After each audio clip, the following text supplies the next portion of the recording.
జిల్లా సమగ్ర నివేదికకు స్వాగతం. ఈ కార్యక్రమం ద్వారా ఆయా జిల్లాల్లో అమలు జరుగుతున్న అభివృద్ధి కార్యక్రమాలు, సంఘటనలు, ఇతర అంశాల గురించి తెలుసుకుంటున్నాం కదా. ప్రస్తుతం కొమురం భీం ఆసిఫాబాద్ జిల్లా నుంచి లక్కాకుల శ్రీనివాస్ గారు అందుబాటులో ఉన్నారు. ఆయన అడిగి అక్కడి విశేషాల్ని తెలుసుకుందాం. నమస్కారం శ్రీనివాస్ గారు. నమస్కారం అండి. ఆసిఫాబాద్ జిల్లాలో ఇటీవల చోటు చేసుకున్న సంఘటనల వివరాలు అందిస్తారా? ఆసిఫాబాద్ జిల్లాలో ఇటీవల అనేక రకాల సంఘటనలు చోటు చేసుకోవడం జరిగింది. ముఖ్యంగా ఆసిఫాబాద్ జిల్లాలో ఆదివాసీ పండుగలను ప్రజలు ఘనంగా నిర్వహించుకోవడం జరిగింది. అంతేకాకుండా శ్రీరామనవమి పండుగను భక్తి శ్రద్ధలతో నిర్వహించుకోవడం జరిగింది. అంతేకాకుండా ఆదివాసీ గూడాల్లో ముఖ్యంగా ఉపాధి హామీ కూలీలకు సంబంధించినటువంటి దానిపైన కూడా అధికారులు తగిన జాగ్రత్తలు తీసుకోవడం జరిగింది. ప్రధాన రాజకీయ పార్టీలకు సంబంధించిన అగ్రనేతలు ఆసిఫాబాద్ లో విస్తృతంగా పర్యటిస్తున్న నేపథ్యంలో రాజకీయ కులహాలమైతే ఆసిఫాబాద్ జిల్లాలో నెలకొనవచ్చు. ఎండ తీవ్రత ఎక్కువగా ఉన్నటువంటి నేపథ్యంలో అధికారులు ప్రజలందరూ అప్రమత్తంగా ఉండాలని చెప్పేసి సూచిస్తున్నటువంటి పరిస్థితి ఆసిఫాబాద్ జిల్లాలో తెలుస్తుందని చెప్పుకోవచ్చు.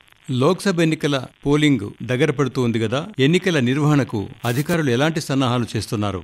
తెలంగాణలో మారుమూల ప్రాంతమైనటువంటి ఆసిఫాబాద్ జిల్లాలో మావోయిస్టు ప్రభావిత ప్రాంతాలు ఎక్కువగా ఉంటాయి కాబట్టి వాటిని దృష్టిలో పెట్టుకుని పోలింగ్ ను ప్రశాంత వాతావరణంలో నిర్వహించేందుకు అధికారులు సమాయత్తం కావడం జరుగుతుంది. కేంద్ర ఎన్నికల సంఘం ఆదేశానుసారం పార్లమెంట్ ఎన్నికలను విజయవంతంగా నిర్వహించేందుకు అధికారులు సమన్వయంతో పనిచేస్తా ఉన్నారు. పోలింగ్ కేంద్రాల వద్ద కూడా ఓటర్లకు ఎలాంటి ఇబ్బందులు కలగకుండా అనేక రకాల సదుపాయాలను కల్పించాలని చెప్పేసి ఎన్నికల సంఘం ఆదేశానుసారం ఎండ తీవ్రత ఎక్కువగా ఉంటుంది కాబట్టి టెంట్లు వేయాలని చెప్పి సూచించడం జరిగింది. ప్రజాస్వామ్యంలో ఓటు హక్కు విలువను పోలీసులు అదేవిధంగా రెవెన్యూ శాఖ అధికారుల సమన్వయంతో అనేక గ్రామాల్లో కూడా విస్తృతంగా ఓటింగ్ శాతాన్ని పెంచాలని చెప్పేసి కూడా వీళ్ళు భావిస్తా ఉన్నారు. అందులో భాగంగా ఓట్లను ప్రశాంత వాతావరణంలో నిర్వహించేందుకైతే అధికారులు అనేక రకాల ఏర్పాట్లు ఆసిఫాబాద్ జిల్లాలో చేయడం జరిగింది.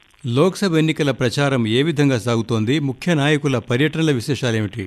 ఆదిలాబాద్ లోక్సభ పరిధిలోకి వచ్చి ఆసిఫాబాద్ కొమురం భీం జిల్లాలోని 2 అసెంబ్లీ నియోజకవర్గాల్లో ప్రధానంగా ప్రచారం విస్తృతంగా కొనసాగుతుంది. ఆదిలాబాద్ లోక్సభకు సంబంధించి కాంగ్రెస్ నుంచి ఆత్రం సుగుణ, అదేవిధంగా బీజేపీ పార్టీ నుండి గోడం నగేష్, బీఆర్ఎస్ పార్టీ నుంచి ఆత్రం సక్కు బరిలో ఉండడంతో ఆయా పార్టీల అభ్యర్థులు ఇప్పటికే ఇంటింటి ప్రచారాలు విస్తృతంగా నిర్వహిస్తా ఉన్నారు. ఆదివాసీ గోండుగూడాల్లో ప్రచారాన్ని అయితే ముమ్మరం చేస్తున్నటువంటి పరిస్థితి కనిపిస్తుంది. ఆయా పార్టీల అభ్యర్థులను గెలిపించుకునేందుకు ఆయా పార్టీల అగ్రనేతలు ఈ జిల్లాలో పర్యటించడం జరిగింది. తమ పార్టీ అభ్యర్థిని గెలిపిస్తే ఎన్నికల్లో తాము ఇచ్చేటువంటి హామీలను, అదేవిధంగా ప్రభుత్వం ఏర్పాటు చేస్తే ఎలాంటి అభివృద్ధి జరుగుతుందో వివరిస్తూ ఓట్లను అడుగుతున్నటువంటి పరిస్థితి కనిపిస్తుంది. ముఖ్యంగా ప్రధాన పార్టీల అభ్యర్థుల ప్రచారంతో అయితే గ్రామాల్లో మాత్రం ప్రచారం ఓరెత్తుతుందని చెప్పుకోవచ్చు. దానికి తోడు పోలింగ్ సంబంధించి ప్రశాంత వాతావరణంలో ఎన్నికలు నిర్వహించేందుకు అధికారులు కూడా సమాయత్తం కావడం జరుగుతుంది. తాగునీటి కొరత తీర్చడానికి అధికారులు ఎట్లాంటి ఏర్పాట్లు చేస్తున్నారు శ్రీనివాస్?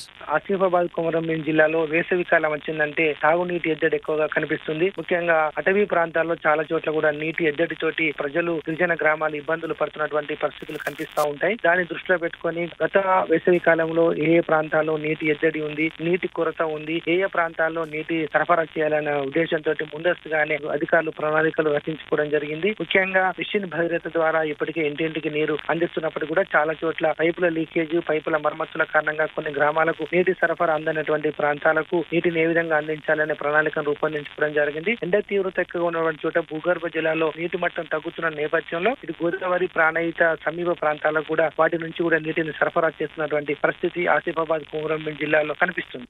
జిల్లాలో ఎండల తీవ్రత ఎట్లా ఉంది? ఉష్ణోగ్రతలు ఏ స్థాయిలో నమోదవుతున్నాయి? ఆసిఫాబాద్ కొమురం భీం జిల్లాలో దట్టమైన అటవీ ప్రాంతాలు ఉన్నప్పటికీ కూడా ఆదివాసీ గోండుగూడాలో కూడా ఎండ తీవ్రత ఎక్కువగానే కనిపిస్తా ఉంటుంది. ఉదయం 9 అయిందంటే చాలు బయటకు వెళ్ళడానికి ప్రజలు జంకుతున్నటువంటి పరిస్థితి కనిపిస్తుంది. ఉపాధి హామీ కూలీలు సైతం ఉదయం వేళల్లోనే తమ పనులు ముగించుకొని ఇంటికి వెళ్లాలని చెప్పేసి అధికారులు చెప్తా ఉన్నారు. ఆసిఫాబాద్ కొమురం భీం జిల్లాలో కూడా 43 డిగ్రీల నుంచి 46 డిగ్రీల సెల్సియస్ మధ్య ఉష్ణోగ్రతలు ఎక్కువగా నమోదవుతుంది. మరికొన్ని రోజుల పాటు కూడా వాతావరణంలో ఎండల తీవ్రత ఎక్కువగా ఉండే అవకాశం ఉంటుంది. వడగాల్పులు ఎక్కువగా ఉండే అవకాశం ఉంటుంది కాబట్టి తగిన జాగ్రత్తలు తీసుకోవాలని చెప్పేసి అయితే వైద్యులు సూచిస్తున్నటువంటి పరిస్థితి కనిపిస్తుంది. ఎండ తీవ్రత ఎక్కువగా ఉన్న నేపథ్యంలో ప్రజలు వడదెబ్బ బారిన పడకుండా ఉండే విధంగా తగిన జాగ్రత్తలు తీసుకొని బయటికి వెళ్లాలని చెప్పేసి అయితే వైద్యులు సూచిస్తున్నారు. ధన్యవాదాలు శ్రీనివాస్. ఆసిఫాబాద్ జిల్లా నుంచి లక్కాకుల శ్రీనివాస్ అందించిన జిల్లా సమగ్ర నివేదిక విన్నారు. జిల్లా సమగ్ర నివేదిక కార్యక్రమంలో మరో రోజు మరో జిల్లా గురించి తెలుసుకుందాం. అంతవరకు సెలవు. నమస్కారం.